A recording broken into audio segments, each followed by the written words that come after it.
Perkenalkan, nama saya Yandi Pratama Barus, NPM B1A019340.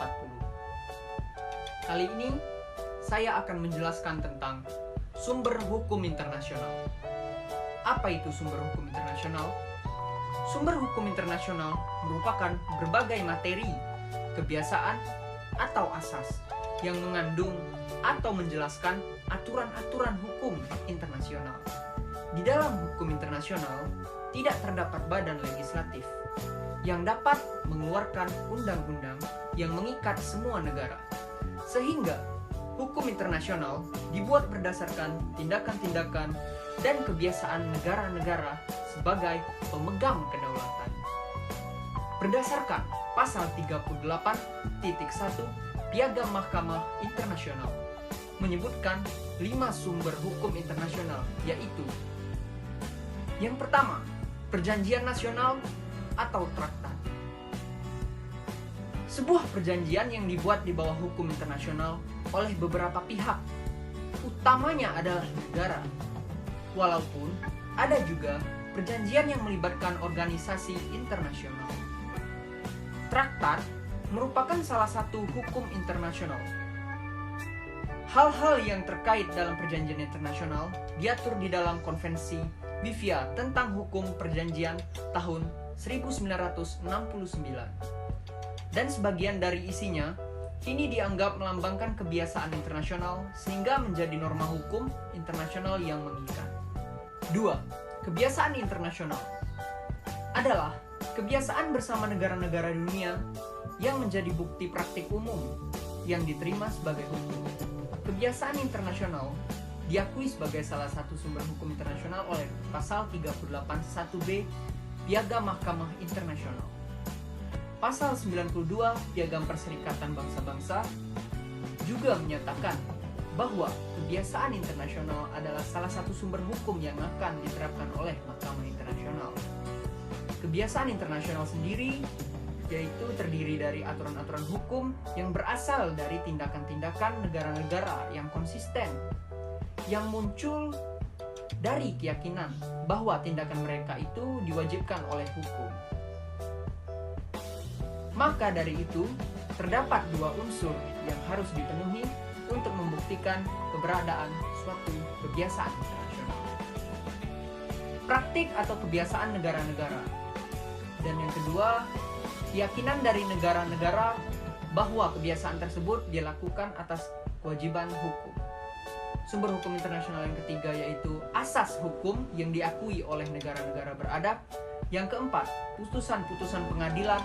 Dan 5, ajaran-ajaran para ahli sebagai sumber tambahan untuk menentukan aturan hukum. Pada video ini, saya akan fokus untuk membicarakan perjanjian internasional.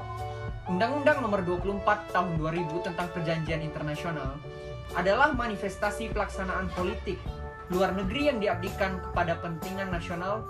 Pemerintah Republik Indonesia melakukan berbagai upaya, termasuk membuat perjanjian internasional dengan negara lain, organisasi nasional, dan subjek-subjek hukum internasional lain. Setiap undang-undang atau keputusan presiden tentang pengesahan perjanjian internasional ditempatkan dalam lembaga negara Republik Indonesia. Undang-Undang Nomor 24 Tahun 2000 tentang Perjanjian Internasional menjabarkan hubungan dan perjanjian internasional dalam UUD 1945.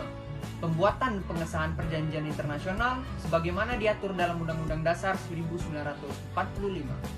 Sangat singkat, selama ini perjanjian internasional menggunakan Surat Presiden Republik Indonesia nomor 28/HK/1960 tanggal 22 Agustus 1960 tentang pembuatan perjanjian-perjanjian dengan negara lain dianggap sudah tidak sesuai. Perjanjian-perjanjian internasional apa yang pernah dilakukan Indonesia?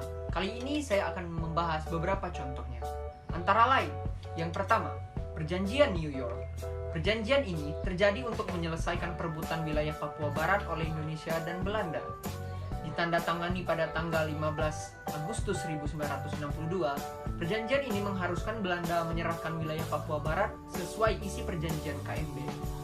Menurut perjanjian KMB, Papua Barat diserahkan setahun setelah perjanjian.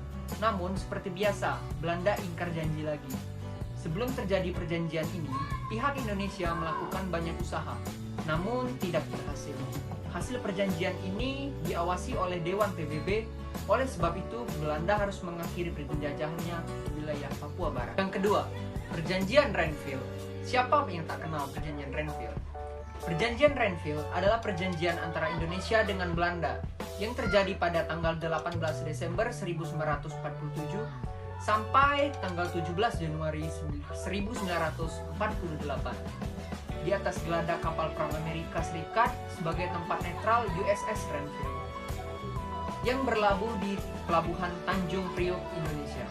Perundingan dimulai pada tanggal 8 Desember 1947 dan ditengahi oleh Komisi 3 Negara KTM, Commit of God Office for Indonesia, yang terdiri dari Amerika Serikat, Australia, dan Belgia.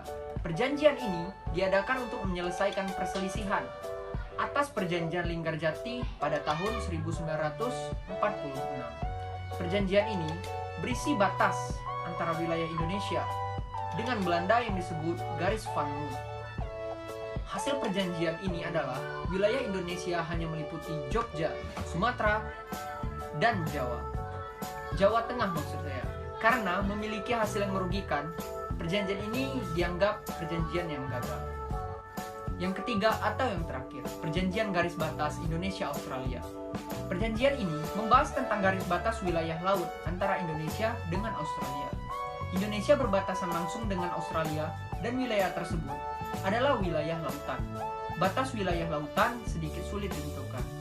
Oleh sebab itu, diperlukan perjanjian yang menguntungkan kedua belah pihak. Perjanjian ini berlaku sejak tanggal 12 Februari 1973.